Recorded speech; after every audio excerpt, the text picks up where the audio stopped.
Hi, my name is Nina Sanchez, and today I'll be presenting standardized early screening for adolescent eating disorders. This work is framed as a manuscript aimed at pediatric nursing journals such as the Journal of Adolescent Health. My overall purpose is to argue that routine standardized screening in adolescent healthcare settings is both necessary and feasible, and that primary care providers are central to making this happen.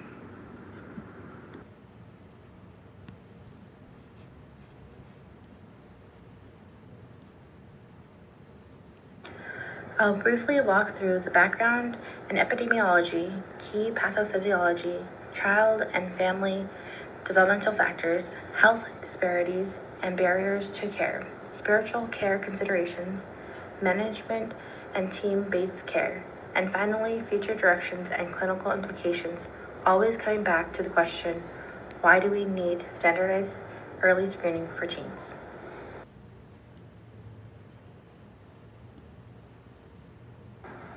To frame the urgency, in the United States, one person dies every 52 minutes as a direct result of an eating disorder. That's about 10,200 deaths a year. Eating disorders have the highest mortality rate of any psychiatric illness.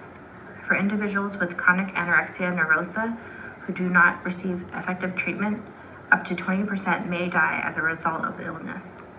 So we're not just talking about picky eating or teenage vanity. We're talking about conditions that are both common and deadly.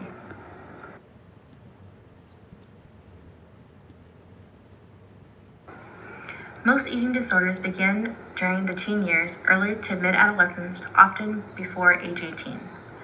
Globally, about 22% of adolescents report disordered eating behaviors, even when they don't yet meet full diagnostic criteria. In the United States, dieting and weight loss behaviors are extremely common. 62.3% of girls and 28.8% of boys report trying to lose weight, and more than half of girls and nearly a third of boys are actively dieting, often with weight-focused exercise. Longitudinal data show that girls who diet moderately are 5 times more likely to develop an eating disorder within 3 years. And those who diet extremely are 18 times more likely than non-dieters.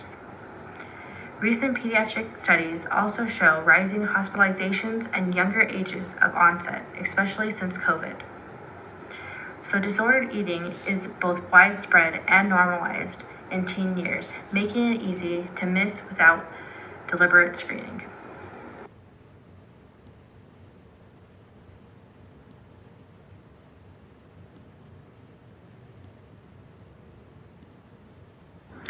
I apologize, but I will be moving to audio only as I'm having issues with video. So zooming in further on teens, an estimated 28.8 million Americans will have an eating disorder in their lifetime, and about 12% of adolescent girls already meet criteria for some sort of eating disorder. Only about 27% of women with eating disorders in midlife receive any treatment, suggesting many cases are missed in youth and persist. Body dissatisfaction and bullying start early. Girls as young as 6 to 10 years old begin worrying about weight, and by age 14, 16 to 70% are trying to lose weight. In one survey, 77% of children and adolescents disliked their bodies, and 45% reported being regularly bullied about their appearance. A 2023 study found about a 93% increase in eating disorder-related medical visits among the youth. Only about 20% of adolescents with eating disorders will actually seek treatment. These numbers reinforce that there is a large, mostly hidden group of teens who are struggling but not being identified or treated.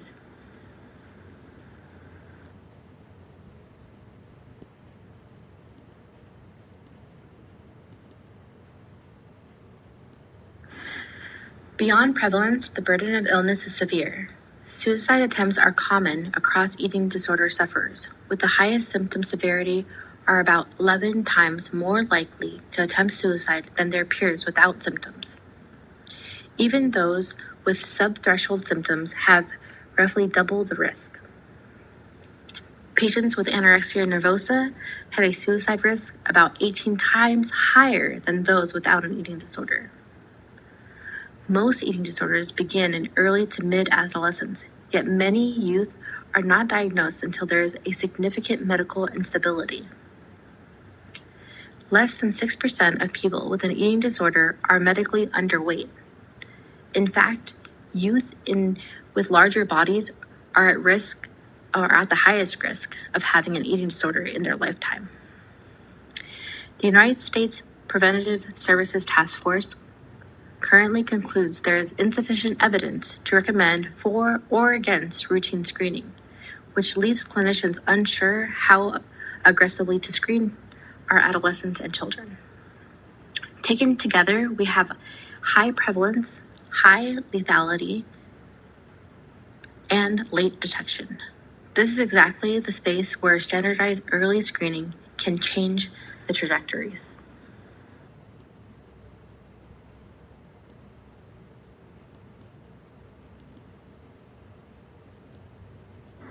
Pathophysiologically, these are multifactorial illnesses. There is substantial heritability across anorexia, bulimia, binge-eating disorder, and avoidant restrictive food intake disorder. Neurobiologically, we see changes in reward circuitry, serotonin and dopamine signaling, and interoceptive awareness, which together disrupt hunger, satiety, and reward processing. Systematically, anorexia nervosa leads to starvation-related complications such as bradycardia, hypotension, bone loss, delayed growth and puberty, and cognitive changes. Bulimia nervosa and binge eating cycles produce electrolyte disturbances, dental erosion, and cardiac arrhythmias. Binge eating disorder is linked with metabolic syndrome and insulin resistance. Network analysis show that central symptom nodes such as fear of weight gain, guilt after eating, and dieting cognitions predict the course of illness. These cognitive and emotional changes often appear before obvious physical signs. This is another argument for screening. If we wait for visible emaciation, we are waiting until the pathophysiology is advanced and harder to reverse.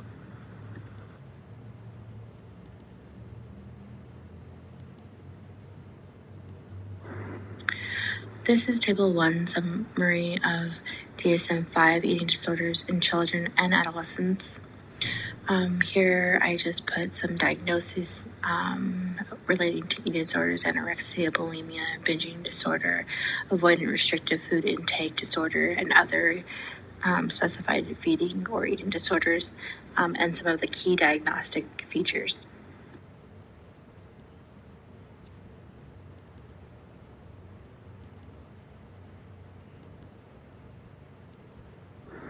Developmentally, adolescence is a perfect storm. Rapid body changes, identity formation, and intense peer pressure and media pressure. Dieting is normalized. Again, most girls and many boys are trying to lose weight.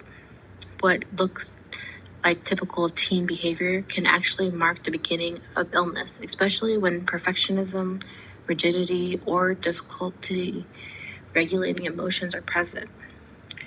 Transitions such as starting middle school or high school and entering competitive sports or early or late puberty can also trigger or worsen these symptoms. Family context matters as well. Stress, parental mental illness, food insecurity, weight-related teasing, and critical comments about shape or eating are linked with higher risk, while family cohesion, open communication, and active caregiver involvement in treatment are protective. Contemporary guidelines emphasize that parents are not the enemy. They are essential partners, so screening should also be a doorway into engaging families early, not just labeling the teen.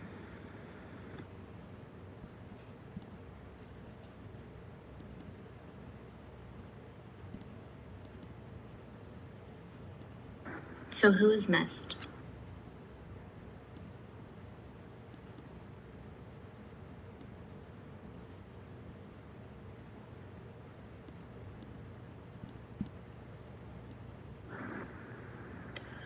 When we ask who gets identified and treated, the picture becomes even more concerning.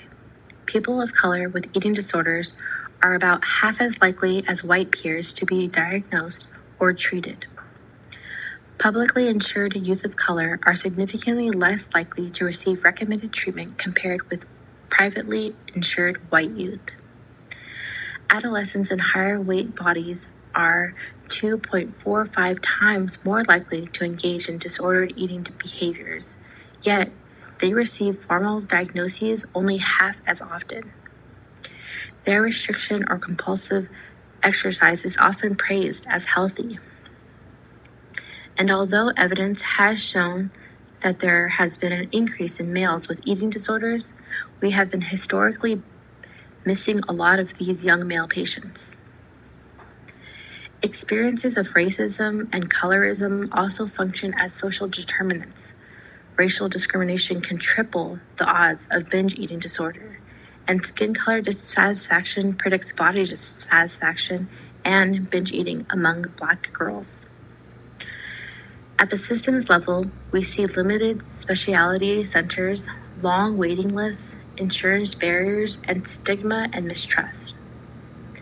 Complaint-based assessment, waiting for a teen to bring it up, or obvious thinness means that youth of color, higher weight youth, publicly insured, and rural adolescents are especially likely to be missed. Universal standardized screening is one concrete way to reduce our reliance on appearance or self-advocacy.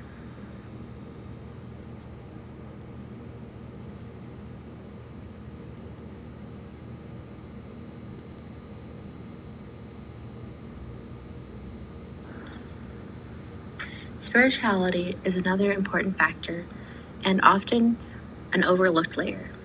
For many families, faith traditions, prayer, and spiritual communities provide meaning, hope, and a sense of belonging. They can be powerful protective factors that discourage self-harm and support perseverance in treatment.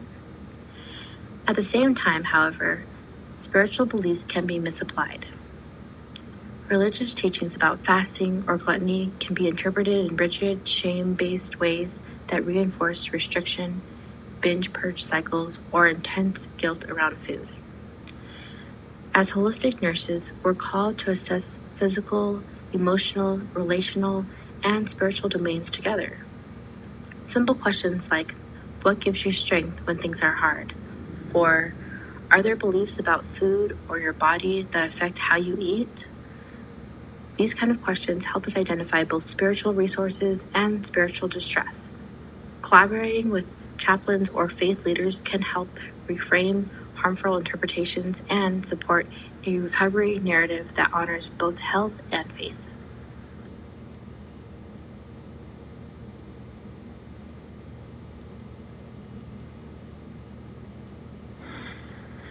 Management is most effective when it's truly multidisciplinary.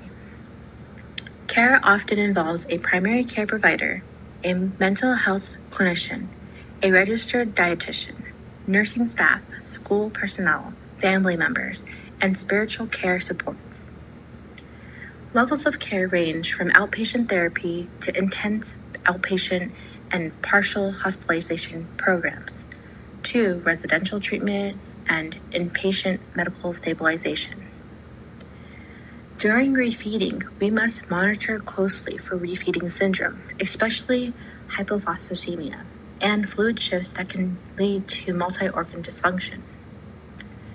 Family-based treatment is considered a first line for many adolescents with anorexia nervosa, and there is growing evidence for its use in bulimia nervosa and some presentations of binge eating disorder.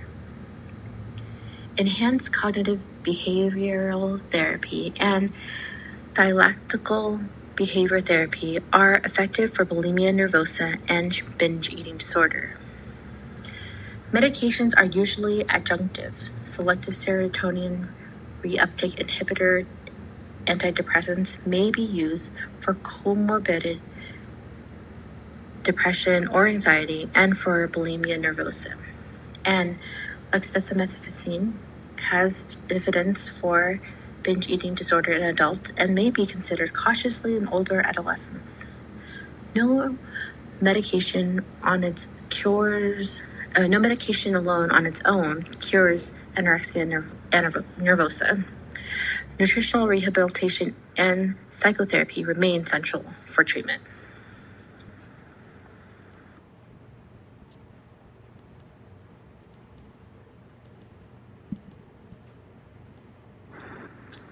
So given everything we've covered, how do we actually screen? Do you screen? We know eating disorders are common, often hidden, and not fairly recognized. That's why standardized tools are important. Brief instruments such as the SCOFF questionnaire, which is 5 yes or no questions where 2 or more positive responses indicate a risk, and the eating disorder screen for primary care can be built into the routine visits. Recommended settings include well-child visits, sports physicals, school-based clinics, and obesity treatment programs. A simple workflow might look like this. Administer a brief screen for all adolescents, not just those who look underweight. If the screen is positive, conduct a brief, non-judgmental interview to clarify some symptoms. We can assess medical and psychiatric risks, vital signs, weight trends, menstrual history, and then also suicidality. Then we can, if they're concerning, we can refer to a multidisciplinary eating disorder team or a specialty team while providing initial psychoeducation and safe planning. This is where practitioners can shine, administering screenings, normalizing the process, and coordinating next steps.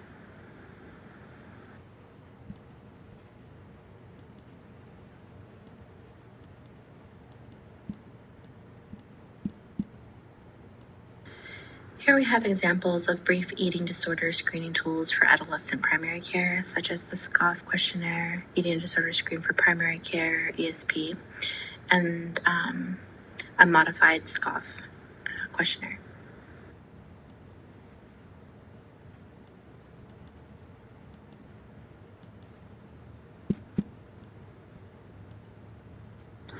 Looking ahead, the literature calls for several key developments. First, we need rigorous trials that directly test universal screening protocols in adolescents. Do they improve detection, time to treatment, outcomes, and cost effectiveness? Are there any unintended harms? Second, we need equity-focused interventions, culturally adapted treatments, training in anti-racist and weight-neutral care, bilingual services, and care pathways for publicly insured and rural youth. Standardized screening should be embedded within these models, not layered on top of inequitable systems. Third, we need more research on early symptom networks and high-risk trajectories, how fear of weight gain, dieting cognitions, and guilt evolve eating over time, especially in the post-COVID context where early onset cases are increasing. Finally, evaluation of holistic, spiritual informed models of care is still limited. We need evidence on how integrating medical, psychological, family, and spiritual support impacts engagement, quality of life, and long-term recovery.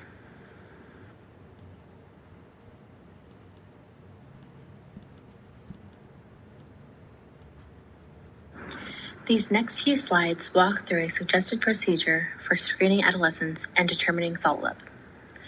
I won't read every box, but I want to highlight the flow. We start by deciding where to screen: well visits, sports physicals, school-based clinics, and obesity programs. We then select and administer a brief tool such as the SCOFF.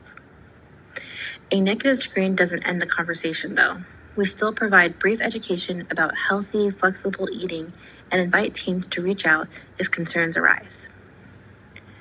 A positive screen triggers a focused assessment asking about restriction, binging, purging behaviors, exercise, body image, mood, and safety.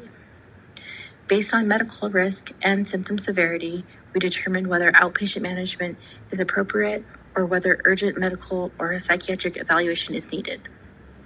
The goal is to give clinicians a clear, repeatable pathway so that screening leads to action, not just a checked box.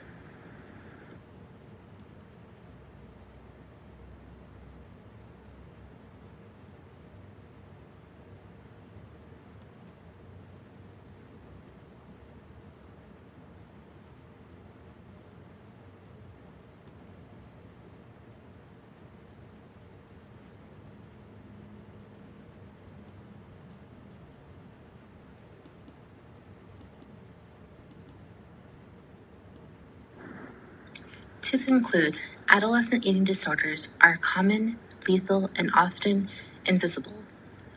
Disordered eating affects roughly 1 in 5 youth worldwide, and full threshold disorders are associated with high psychiatric comorbidity and one of the highest mortality rates of any mental illness.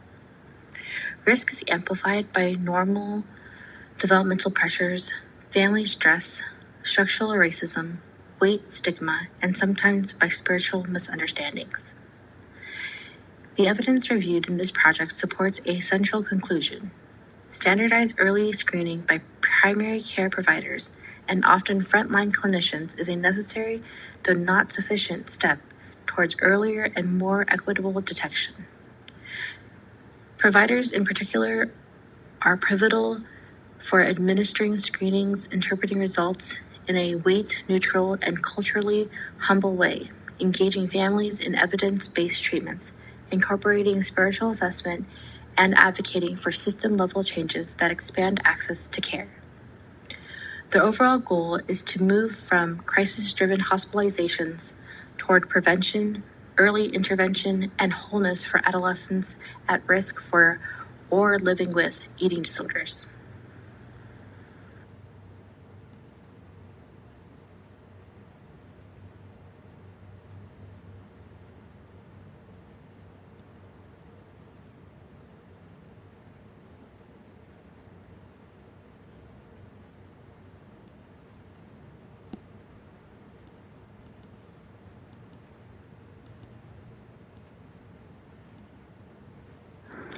Thank you so much for your time and your attention. I'd love to hear your questions or reflections, especially around how standardized screening could look in your own practice settings and what barriers you anticipate.